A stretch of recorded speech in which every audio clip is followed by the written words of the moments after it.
Hello, friends, and welcome back to the Miami Book Hub. I am your host, J. Adrian Betancourt, urban planner by day, author and explorer of all things by night. So we happy to have you back. This is now episode 16, I believe, of this little show.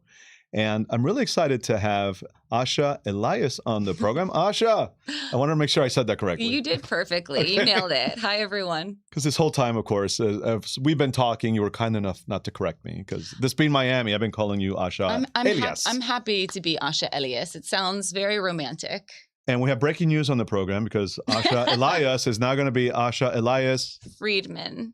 And you are getting married tomorrow. And yet you made the time to be on our program. So thank you. This is my pre-celebration. Thank you for having me. That's great. And congratulations, by the way. And we were talking about honeymoons and going to San Sebastian, which sounds amazing. So, and you have to tell us which books you're going to take on your honeymoon. You know, you do like your own little book picks thing here. Yeah.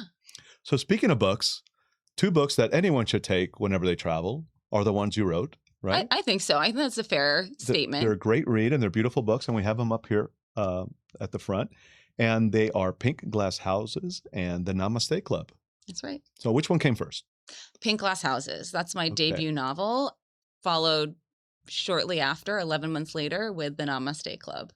Just 11 months later. It was a quick turnaround. That is. That's pretty impressive. It took me 3 years to write one. So, so what is the Pink Glass Houses about? Let's start there. Pink Glass Houses was inspired by my life as a mom in Miami Beach. Mm-hmm. It follows very competitive PTA women at a Miami Beach public school and their quest for greatness. Yeah, I've met some of those. My children who are sitting here watching the program, hello, Charlie, hello, Kayla, went to Coral Gables Elementary, so public school, and we were all very much involved in the PTA, so I can feel you. I think it does make for great literature. Sometimes even better, sometimes reality shows. Our best intentions bring out the worst in us. Sure. And that's something I wanted to explore. So what's the plot like? I mean, how much can you tell us about it? Oh, I can tell you as much as you want to know. Without giving away the ending. Without giving away the ending. Give us a little taste. So Pink Glass Houses follows Charlotte, who is the heir apparent to the PTA throne. She's been the vice president of fundraising. She's paid her dues.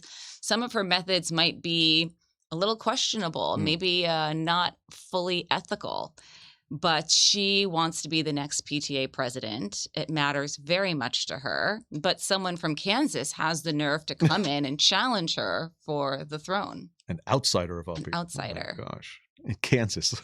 Kansas. I love it.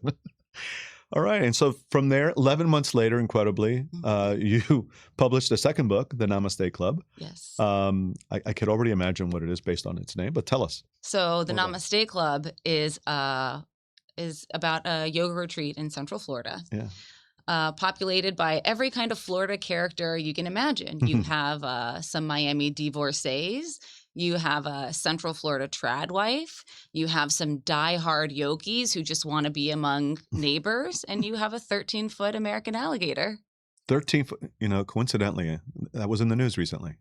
I think. Unfortunately. Right. A huge alligator. We won't talk about that. Yeah. So let's keep this positive. My Bubba is not quite as dangerous. Bubba is his name. Bubba. I love it. I love it. Florida Bubba.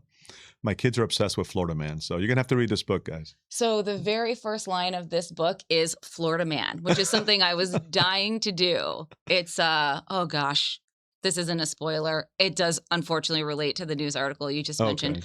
Florida Man found partially eaten by American alligator. Not Bubba. Bubba wouldn't do that. Oh, what would he? You've got to read to find out. He could be falsely accused. Yeah. So these were traditionally published, right? Correct. That's amazing. Thank so congratulations. As someone who hasn't managed to find a traditional publisher and is self-publishing, that's really impressive. Was that really a difficult process? Like, tell us about it. How'd you end up It is shrouded in mystery, as everyone who's tried to publish a book knows. It was the hardest part of the process was finding a literary agent. Right. The literary agents are the gatekeepers to the publishers. So how many queries essential. I sent about 25 queries, which are like, that's your pitch letter to an agent saying, please take me on, have faith in me. Yeah. It landed with someone, my agent, Helen Heller, who believed and what I was doing. The story resonated with her. Mhm. She knew exactly who wanted to buy it, Mhm. and she was right. So I got very lucky. But what I've learned over the last 3 years, I'm grateful to be traditionally published, but the industry has changed so much that there is not one correct path. Right. And self-publishing authors are doing great.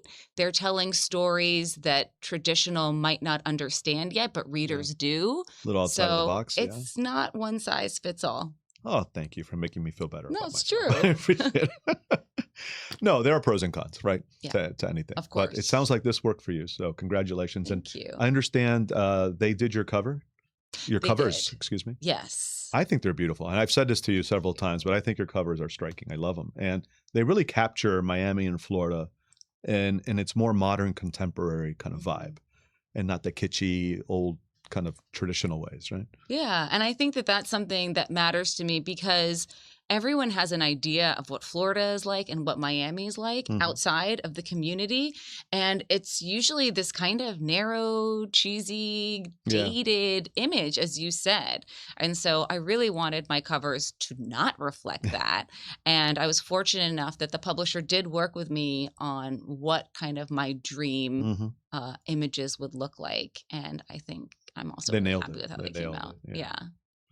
Yeah. So you're not new to writing, right? You did this and maybe continue to do it as a career. Mhm. You went to the University of Miami, go Canes. Go right? Canes. School of Journalism, correct? Yes. And then you worked at Ocean Drive Magazine and perhaps a few other things. So tell us about your background and what led you from that into writing fiction. Sure. I think writing fiction was always the goal. Ever since I was a little girl, I used to make up my own stories and I loved reading.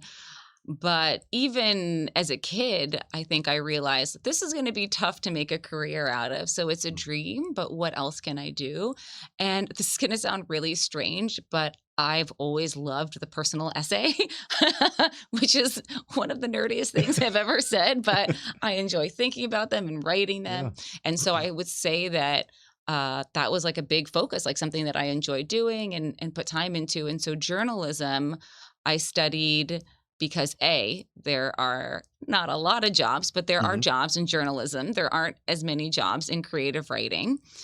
And it's something I loved. And I really wanted to focus on feature writing. And I'm fortunate enough that I'm able to do that as well, freelancing and with a column that I write for Miami New Times. Oh, cool. What's the column? Is it like a particular theme or does It's it called change? Vice City Pillow Talk. Oh, that sounds like fun. And it's about sex and dating primarily, but all these kind of weird cultural things that happen in Miami, I get to Wow. mine and The explore. world is your oyster here. It's very fun. There's no shortage of topics. And what did you do at Ocean Drive Magazine? I think I that's was one of these kind of iconic publications here in Yeah. Miami, right? I was there at such a fun time. I started when I graduated in 2005, and I wasn't writing for them. I was in sales and marketing Okay. with this very fun team of mostly women. And our job was to go to parties in South Beach when South Beach was a thing and Yeah. entertain I clients. remember those days. Yeah. And it was, an excuse to enjoy everything that the city had to offer and to delay growing up as long as possible. So it took you a while, right? You're Yeah. just now getting married, settling down, and Yeah. Well, it's and so you've had it's some. my second marriage. Oh, it's okay. You got some practice. Exactly. Now you're gonna get it And right. that was a great marriage, but it ran its course. Excellent. So I mean, clearly your book has taken off. I'm not going to pretend to have read it yet, but I will. But what is your writing style like? I mean, do you have certain influences? Would you put yourself in like kind of a box of a Mhm. style of writing? Sure. I've always been drawn to satire. Hmm. I think that, and I have a very kind of firm line. I think that satire should be funny and observant, but not overly critical, not malicious. Hmm. Because sometimes when you're kind of poking fun at something, it can come across as mean spirit. Punching down. Yeah, exactly. And I don't ever want to do that. I want to, and it's why I try to always put a little bit of myself in the book. So I'm satiring myself and saying, like, we can all like zoom out and take a look at our behaviors and just, how ridiculous life can be sometimes, how ridiculous we can be when we're volunteering our time and getting angry at the woman who like brought nuts to the bake sale. We can laugh about it. So both of my books are satirical. I love, of course, why am I blanking? I don't know. You must have a huge event on the horizon that your mind is preoccupied with. Yes, definitely. I love Gillian Flynn, who wrote Gone Girl. I love Rochelle Weinstein, who is not a satire writer, but writes very Mutual friend. Shout out to domestic Rochelle. fiction about that's often based in South Florida. And it's going to come to me as soon as the cameras are off, and then I'm going to email you. It's all good. You can put it in your social. You're going to put it on in the post ticker on the bottom. And by the way, I should have said at the beginning of the program, stick around. At the end of the program, we're going to have our monthly reading with Rochelle, and she's going to share her July book picks with us. So stick around for that. So how do you kind of fit into the South Florida's literary landscape? Are you kind of heavily engaged with organizations? Do you go to a lot of book clubs, or do you kind of have a whole different life outside of writing and literature? Oh, well, I think we're really fortunate in Miami to have a literary community that is inclusive, which is not what you can say of a lot of other big cities. So I try to be involved as much as I can. I will always say yes to a book club. I love visiting book clubs. I love talking to readers. That's the best part of being a writer to me, is when you realize, like, wait, somebody read this? Yeah. And it's kind of shocking, like, oh, we've written this for you. Wait, what? You read it? Thank you. It's such a compliment when somebody reads something that I wrote. We also have we really have to credit Mitchell Kaplan. Oh my gosh, yes. For creating the Miami literary community. I truly believe it wouldn't exist without him and without his community that he's built. He's, of course, the founder and owner of Books and Books, founder of the Miami Book Fair. And, the godfather of literature. The godfather of literature. And not just for Miami, by the way. Right. He has an incredible reputation nationwide. Even my editor at HarperCollins is like, Mitchell Kaplan. And it is such a flex. I'm a member of the fan club, by the way. I actually wrote him. He's one of the characters in my book. Really? I didn't ask for his permission, so I changed the name. Michael Chaplin, but he does own Books and Books. I have a little ampersand for Books and Books. Oh my gosh, that's awesome. So they've been incredibly influential. I'm moderating an author talk there tonight. So I try to be as involved as I can with the community, with Miami Book Fair. Do you exhibit there? I did for both books. Yeah, how'd that go? Which was really cool. Yeah. It was a dream come true. I've been going, even growing up in Boca, I attended Miami Book Fair. Yeah. And it truly, the first invitation to present for my first book, Pink Glass Houses, was a moment I'll never forget. Oh. And it was an incredible, I had my little badge and I could go backstage and there's like Dave Barry and all these incredible authors that I've looked up to forever. It's fan fest for writers. Oh, totally. It's my Comic-Con. Did you exhibit as well, or did you just I did the panel? Yeah, I exhibited. No, I didn't exhibit. Sorry, I was on a panel for both. So just talking about the books. Very cool. Very cool. So I hope to follow in your footsteps one day. Lisette, if you're watching, please count me in.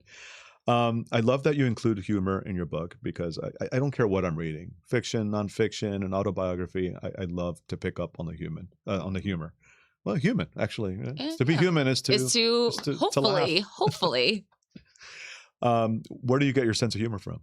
Ooh, I think, like most people, I get it from childhood trauma. From being like a sad kid who didn't fit in. Right?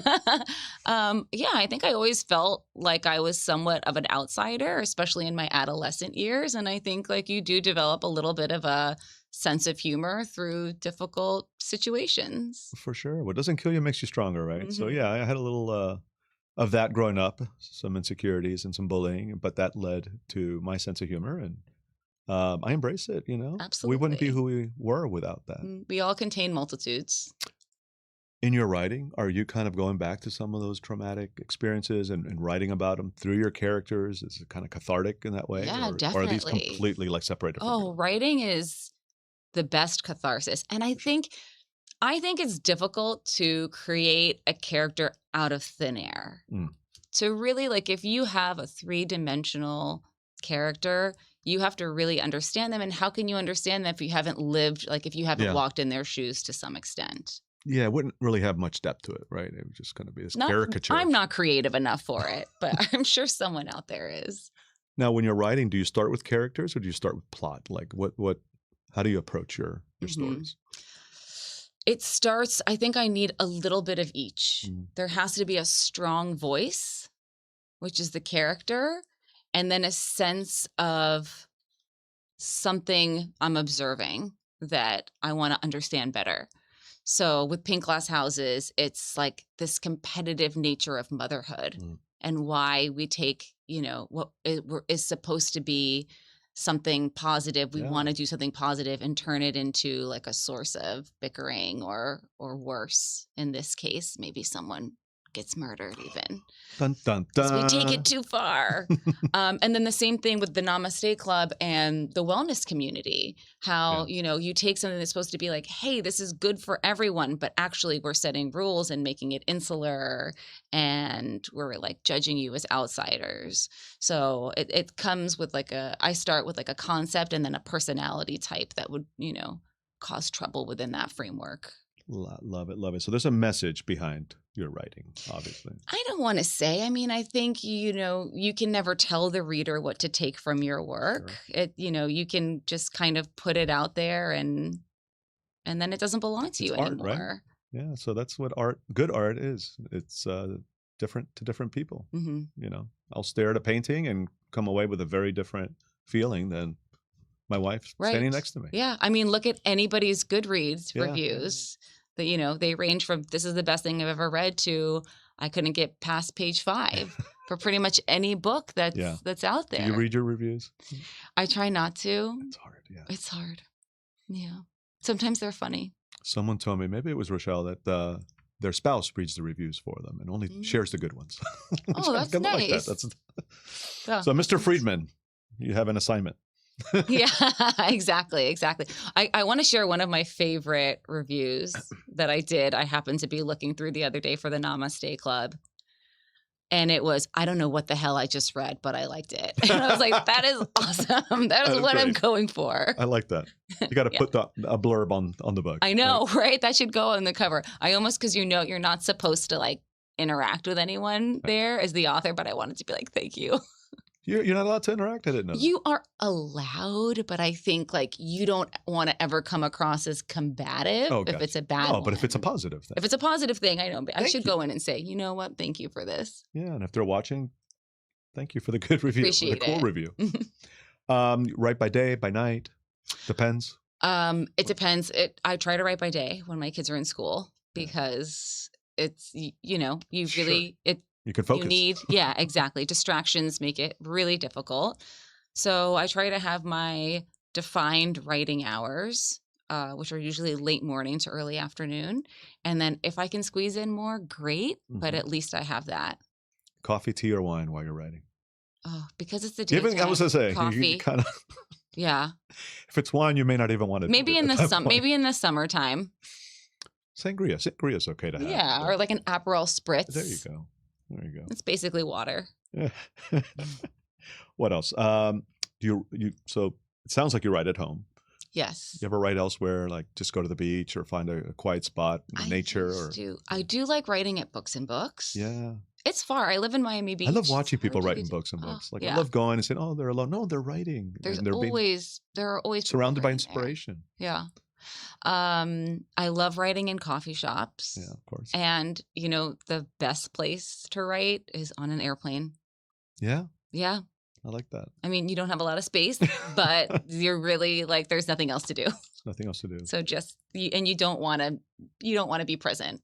Good way to pass the time. I don't want to be present. Yeah, exactly. So easier to go into a manuscript. So on your flight to San Sebastian, San Sebastian for some of you. San Sebastian. You'll be busy writing your third novel, correct? I will be sleeping. And on the way back, I'll be writing. Okay. So what's next? I've been working for many years on a book so my mom is from the Fiji Islands, Indian background. She passed away a few years ago, and we did have a relationship, but I'm writing about a book about a woman who never knew her mom, was estranged. Her mom passes away in Fiji, and she goes to her country to discover who she was. Very cool. So you're going to have to go to Fiji. I have to do the You're gonna have research. It has to do be the research. authentic. It's painful, but someone has to do it. You know, that's our job as writers. If you need someone to carry your luggage, Thank you. Give me a call. Research assistant. Yeah. Yes, I love it. Mhm. I won't even charge. It's very generous. Just pay for my flight. We'll be. All right, back to writing. Top tips for writers out there. What have you learned that you'd like to share with the aspiring writer? So it's really unsexy advice, but I think the two most important things, number one, is to write even when you don't feel like it. Because if you only write when you feel inspired, you're not going to write very much. Yeah. So you're disciplined. Set your writing hours, whatever you can realistically spare, and stick to it. Actually write during that time, even if you know it's not good, because you can always go back and fix it. First drafts are never beautiful. They're going to be messy. Just get it out. That's part of the process.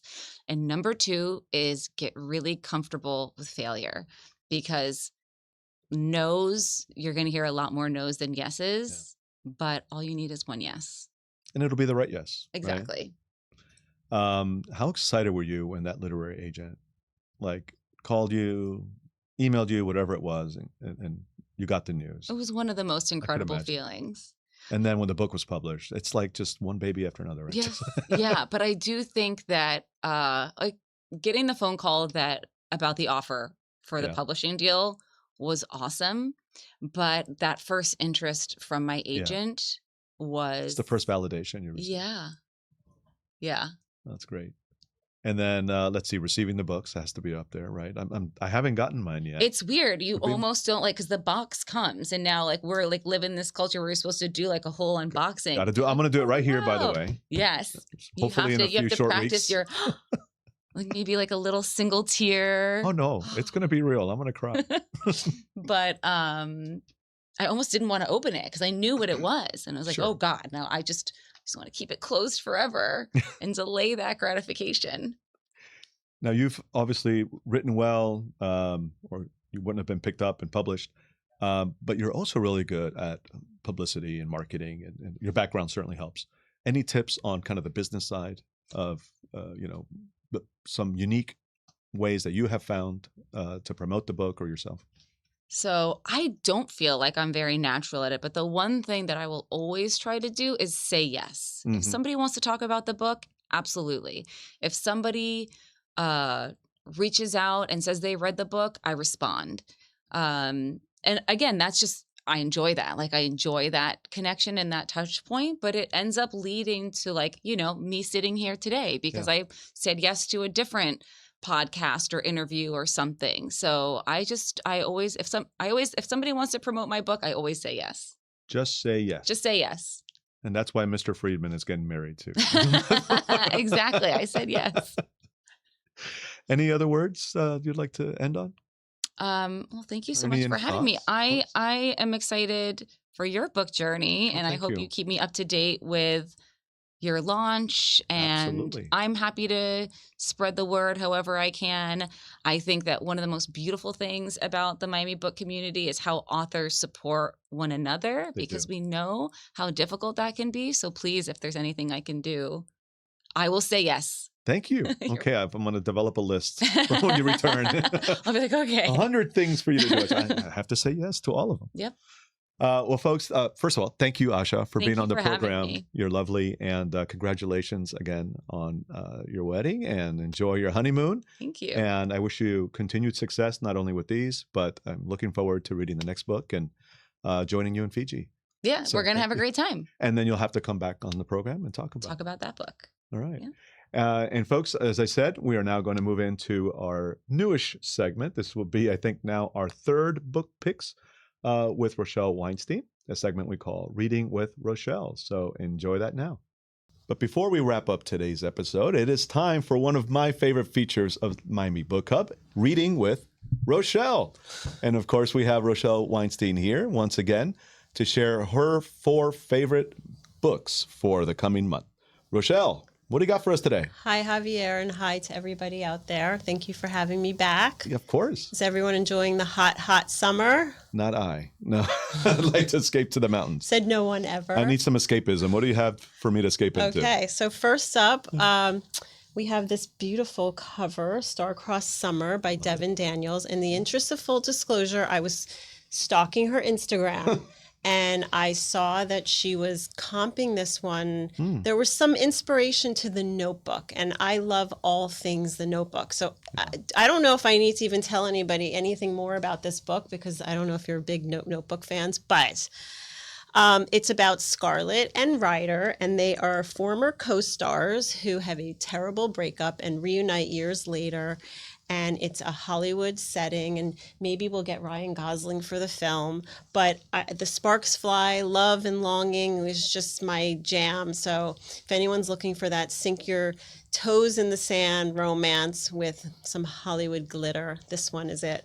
Beautiful. Okay. Next up, we have our local Miami author, Chanel Cleaton. I would love to get her on the show one day. Absolutely. Chanel. Chanel. Come on over. Swing on by. Come on over. So An Infinite Love Story is set in the 1960s space race, and it's about an astronaut who goes missing.